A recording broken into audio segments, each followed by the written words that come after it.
Hello, friends. This is Akash again. So, happy Monday to everyone. So आज हम लोग बात करने वाले हैं एक नई कंपनी के बारे में जो मैंने अभी तक कवर नहीं किया है. पहली बार मैं कवर कर रहा हूँ. कंपनी का नाम है GSM फॉइल्स.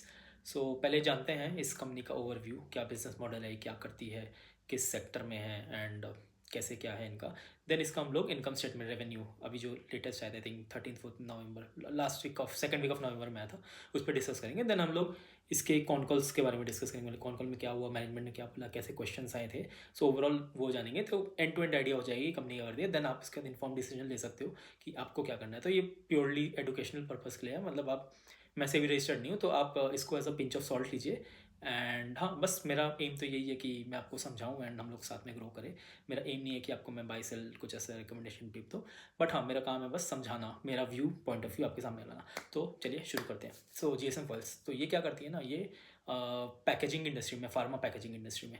सो मोस्टली ये जैसे आप फार्मा में आप जो भी आप मेडिसिन खरीदते हो, तो मेडिसिन में आप देखते हो कैसे पैकेजिंग होती है. कोई बॉटल पैकेजिंग होती है, कोई एलुमिनियम फॉइल वाली पैकेजिंग होती है, किसी में एलुमिनियम फॉइल विद प्लास्टिक्स होते हैं, कोई नॉर्मल स्ट्रिप्स होता है जो आप फाड़ के ऐसे खाते हो, राइट. सो ऐसे मल्टीपल पैकेजिंग होती है. तो ये मोस्टली दो टाइप की पैकेजिंग को कैटर करती है. एक होती है ब्लिस्टर टाइप पैकेजिंग. सो ये आई थिंक मोस्टली ऐसे टाइप के मेडिसिन होते हैं, तो आप इसके पॉप करो और खा लो. I think this is also blister packaging, तो आप ऐसे तोड़ के खा सकते हो. तो ये ब्लिस्टर पैकेजिंग होता है. और दूसरा एक और आई थिंक एक स्ट्रिप पैकेजिंग होता है, वो आई थिंक वो फाड़ने वाला होता है, वो भी मेरे पास अवेलेबल नहीं है, बट हाँ, ऐसे मोस्टली पैकेजिंग में ये लोग काइंड ऑफ डील करते हैं, राइट. आई थिंक इनका एक और डिवीजन शुरू होने वाला था, वो भी हुआ नहीं है, Lammy tube. So Lammy tube I think वो होता है जो अब जैसे बोरोलिन यूज़ करते होंगे या अलग अलग ट्यूब वाले मेडिसिन यूज़ करते होंगे, ऑइंटमेंट वाले, तो वो ट्यूब्स रहते थे एल्यूमिनियम के, राइट. तो ये इस पैकेजिंग इंडस्ट्री में ये लोग ऑपरेट करते हैं, एंड टू एंड ये लोग पैकेजिंग बना के देते हैं. अब इसमें भी क्या होती है, तीन टाइप की टीयरिंग होती है, टीयर 1, टीयर 2, टीयर 3.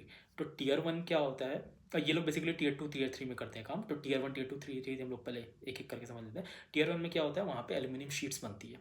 सो ये मोस्टली वो सब हैवी, इसमें काफ़ी हैवी कैपेक्स लगता है, 50-60 करोड़ की एक मशीन्स आती है, राइट. सो इसमें क्या होता है कि आपके एल्यूमिनियम फॉइल्स शीट्स तैयार होते हैं, उनको रोल किया जाता है रोलिंग मशीन्स में, एंड देन एक शीट्स को भेजा जाता है टीयर 2 में. टीयर 2 में क्या होता है, इसमें कोटिंग होती है, लैमिनेशन होती है. कोटिंग मतलब लेट्स से उस एल्यूमिनियम फॉइल पे कुछ पेंटिंग लगाया जाएगा, कुछ कोट किया जाएगा ताकि वो कोरोसिव ना हो और मतलब अच्छा क्वालिटी का बन जाए और ख़राब ना हो जल्दी.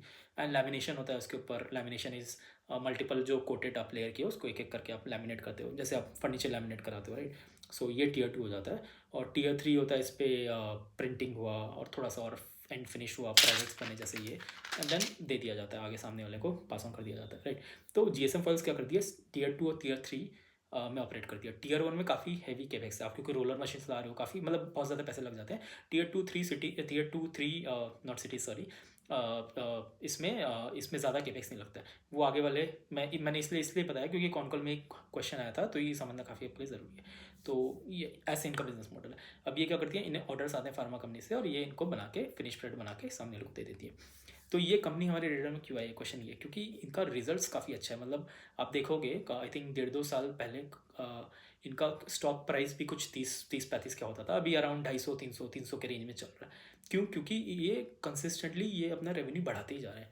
तो इस क्वार्टर का पहले बात तो ये SME कंपनी है, छोटी कंपनी है, जो कि आइडियली हाफ ईयर मतलब 6 मंथ्स में ये लोग अपना रेवेन्यू निकालते हैं, राइट. बट ये एक स्टेप फॉरवर्ड आगे जाके ये हर क्वार्टरली निकालना शुरू करते हैं. तो ये मुझे काफ़ी अच्छा लग रहा है कि मैनेजमेंट काफ़ी ट्रांसपेरेंट है. तो ये मतलब काफ़ी एक अच्छी चीज़ होती है कि आप हर 3 महीने में आके अपडेट दे रहे हो, तो हमें भी टाइम मिल जाता है ना असेस करने की कंपनी अच्छी है कि ख़राब है, एंड अकॉर्डिंगली आप उस पर देख सकते हो आपको क्या करना है, राइट. तो चलिए आप इनकम स्टेटमेंट पे जाते हैं.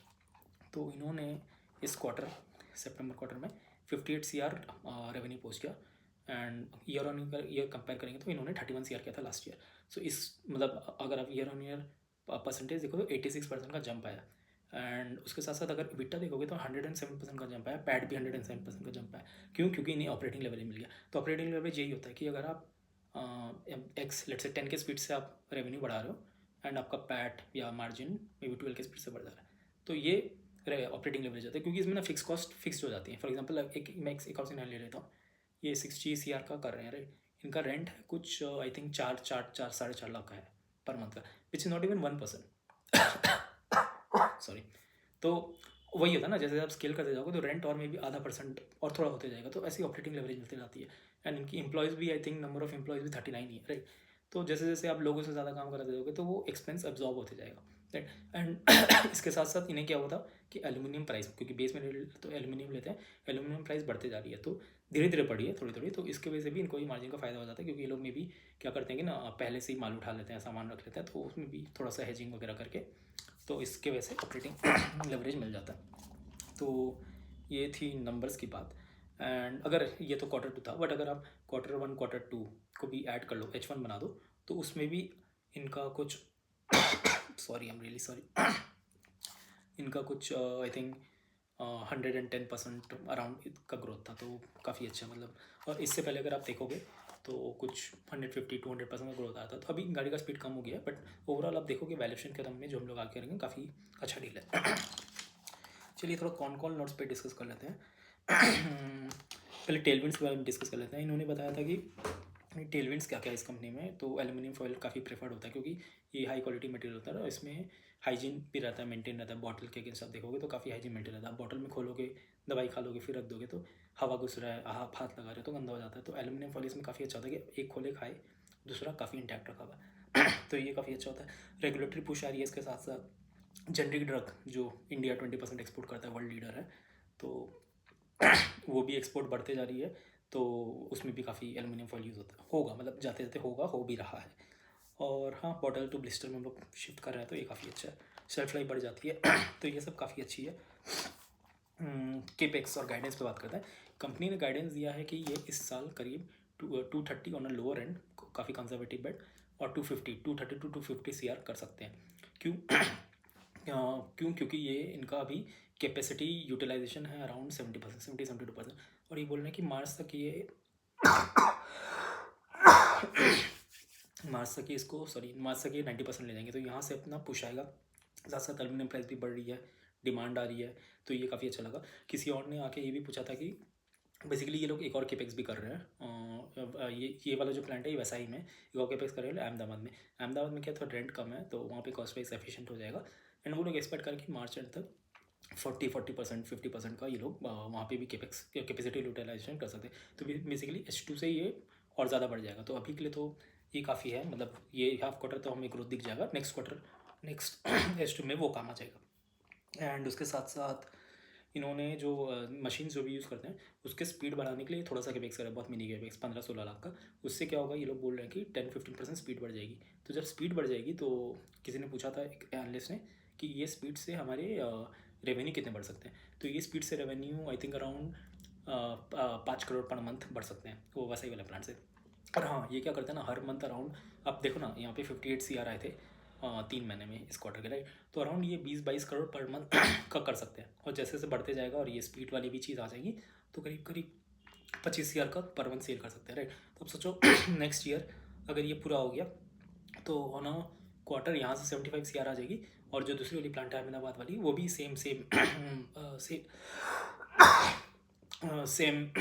केपेक्स वाली चीज़ में है, तो उनके भी कैपेसिटी इतने हैं, तो उधर से भी 75 CR पर क्वार्टर आ सकता है। तो आप सोचो कि मे बी मतलब नेक्स्ट ईयर FY27 के H1 से 150 करोड़ पर क्वार्टर हम लोग कर सकते हैं, जो कि अभी 60 करोड़ ही है। तो यहाँ पे क्लियरली दिख रहा है कि नेक्स्ट 1 ईयर 1.5 में ऐसे हम लोग 2-2.5x अपना वो कर सकते हैं। तो ये मुझे काफ़ी अच्छा लगा। वो अलग बात है कि मे बी वहाँ पे 100% यूटिलाइजेशन ना हो, बट ठीक है, लोअर एंड पे भी ले लो, आप 120 CR का ले सकते हो। अगेन चलिए वैल्यूएशन पे डिस्कस कर लेते हैं। अभी जो इन्होंने 58 CR किया था, इसमें आई थिंक इनका प्रॉफिट हुआ था 4.39 CR, which is around 7.5%, right. तो आप नेक्स्ट क्वार्टर भी ले लो, अगर ये करते हैं 60 से ज़्यादा होगा, क्योंकि वो नई प्लांट पे ऑपरेशनल हो जाएगी, और ये भी 90% ये लोग कर देंगे, तो लेके चलते हैं, चलो 70 CR हो जाएगा। तो 70 CR पे 7.5% कितना होता है, कुछ 5-6 CR होगा, 5 होगा, तो 5 + 4.5 10 CR ले लेते हैं पूरे साल का। तो अगर अभी आप मार्केट का देखोगे इसका 294 CR है, तो आप सोचो 294 CR डिवाइड बाई 10 जो प्रॉफिट हो रही है, करीब करीब 30 का PER है, फॉरवर्ड PER है, राइट। 30 का PER है पूरे साल का।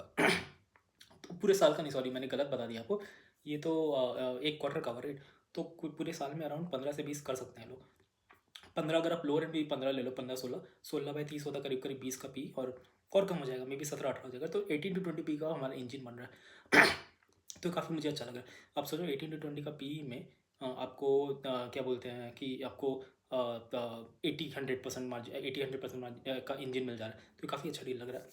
तो इस टर्म्स में आप देख सकते हो आपको क्या समझ आ रहा है। ये एक चीज़ हो गई।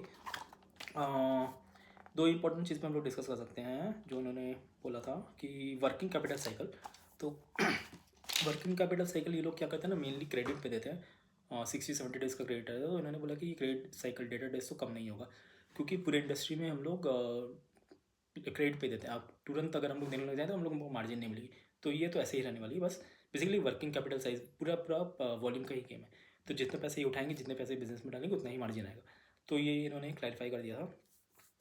और उसके साथ साथ सिंस अभी ये लोग और मेजर कैपेक्स नहीं कर रहे हैं नेक्स्ट फ्यू मंथ्स या 1-1.5 साल तक, मुझे नहीं लग रहा कर रहे होगी, तो इनका वर्किंग कैपिटल साइकिल भी थोड़ा थोड़ा फिक्स हो सकता है। मतलब आप ज़्यादा पैसे बिजनेस में डाल सकते हो, आपको नया डेट में भी ना लेना पड़े। तो ये सब चीज़ फिक्स है। और हाँ, अभी तो कैश नेगेटिव ही है कंपनी, कैश फ्लो पॉजिटिव नहीं है, क्योंकि सारे तो इन्वेंट्री में ही चल जाते हैं, राइट। आप एल्यूमिनियम के प्राइसेस लोगे, एल्यूमिनियम खरीद कर रखोगे, स्टॉक करोगे, सामने वाले को दोगे, पैसे भी 6 महीना 3 महीना बाद आएंगे, मतलब 70 डेज़ में आएंगे, तो सब वर्किंग कैपिटल में ही फंस जाता है।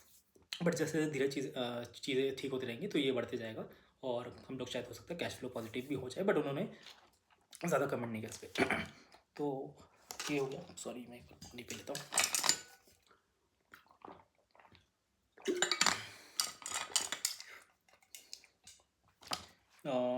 एक और इम्पॉर्टेंट कंसेप्ट है जो किसी ने पूछा था, एसेट रेवेन्यू मिसमैच। तो ये काफ़ी इंटरेस्टिंग चीज़ है। मैं इसलिए बता रहा हूँ क्योंकि इससे पता चलता है कि कौन कॉल पढ़ना कितना इंपॉर्टेंट है। अगर मैं ये नहीं पढ़ता तो मुझे भी नहीं पता चलता। मैंने पहली बार पढ़ा इस कंपनी के बारे में, तो बता रहा हूँ। तो क्या हुआ था, किसी ने पूछा कि आप जो नए अहमदाबाद वाले प्लांट डाल रहे हो उसमें कितने पैसे खर्च हुए। तो उन्होंने बोला कि 5 करोड़ की मशीनरी लगी है। तो उन्होंने बोला कि इतने कम केपेक्स में आप इतना रेवेन्यू कैसे ला सकते हो। तो मतलब काफ़ी मिसमैच लगा। तो इसमें इसमें वाला पॉइंट आ जाता है कि जो हम लोग ने डिस्कस किया था टीयर 1, टीयर 2, टीयर 3 जो प्लांट वाले सिस्टम में, टीयर 1 में काफ़ी ज़्यादा केपेक्स होती है। तो ये टीयर 1 में है ही नहीं, जिसमें रोलिंग होती है, एल्यूमिनियम शीट बनाई जाती है। ये क्या कर रहे हैं टीयर 2, टीयर 3 में, जिसमें केपेक्स कम है और जिससे ये लोग सेल करके मार्जिन मिले आ रहे हैं। तो वहाँ से एक चीज़ फिक्स हो जाती है, हमें समझ आ जाता है कि छोटे केपेक्स पे ये अच्छा रेवेन्यू ले आते हैं, कुछ 10x of which is 60 CR on monthly level, right, quarterly level. तो ये मुझे काफ़ी अच्छा लगा। और दूसरा चीज़ उन्होंने बताया कि क्या होता है ना, जब आप अकाउंटिंग एक चीज़ होती है, उसमें क्या होती है कि आप जैसे 5 ईयर का मशीनरी ले लियो, तो आप धीरे धीरे उसको डिप्रिशिएट करते रहते हो, 5 से 4, 4, 3, 2 CR ऐसे करते रहते हो। तो ऑन बुक्स क्या होगा ना, उसका एसेट वैल्यू कम होते जाएगा, बट अभी भी मशीन ऑपरेशनल है, राइट। तो वही हो रही है, ऑपरेशनल मशीन है, वो 2 CR में, 3 CR में ये 60 करोड़ की सेल कर दे रही है। तो दिस इज़ फिनोमिनल। तो ये एक अकाउंटिंग गिमिक है, यू कैन से दैट। सो हाँ, यही मोस्टली डिस्कस हुआ था यहाँ पे।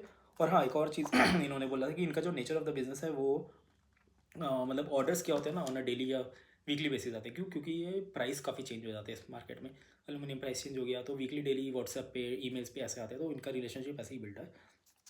सो हाँ, आई थिंक मोटा मोटी मैंने तो सारी कवर कर ही ली हैं चीज़ें।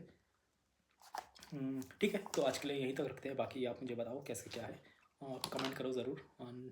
I will see you soon. या